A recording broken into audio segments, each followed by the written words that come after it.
So, Michael, what are we doing today? Fixing a broken Dewalt 20-volt battery.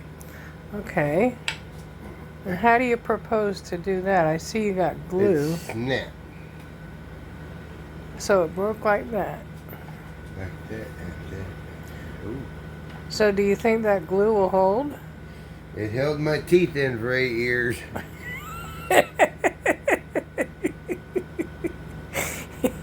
You're funny, huh? So what kind? You got JB Weld there? Yep. Well, I see you got your back scratcher there. Got it? That's yours. Yeah. Oh, it's mine. Okay. Yeah. I borrowed the table. All right. Let's see if they can be friends. Let's see.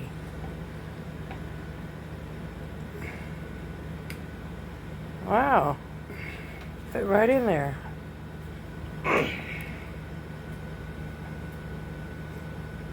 And clean all that glue off. If you don't, it won't slide in the battery. It won't slide in the gun. So he's cleaning the glue so the battery will slide in and won't get stuck. In the gun. Technically. We'll see how it Yeah. works.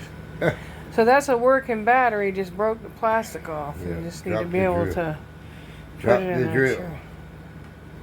Drop the drill. And it broke the battery. Okay, so anybody that's ever broken a Dewalt battery, This is how you do it. this is how you fix it. We'll You see. gotta get that off or it won't slide.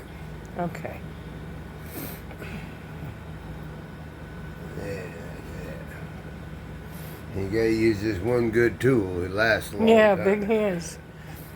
Yeah. Disclaimer, you really don't have to have big hands like this for this to work. All right, so we'll wait, let it dry, and see what happens. We're going to put a tape on and keep it together. And how long will you let it dry? This is 5-minute epoxy. Okay, we'll come back in 5 minutes and see what happens. Okay, earlier we showed you the battery we glued, and there it is. It's all dry. Now we're going to show you. See if it fits. There it is. It worked. So if you ever have a broken battery, you know how to glue it.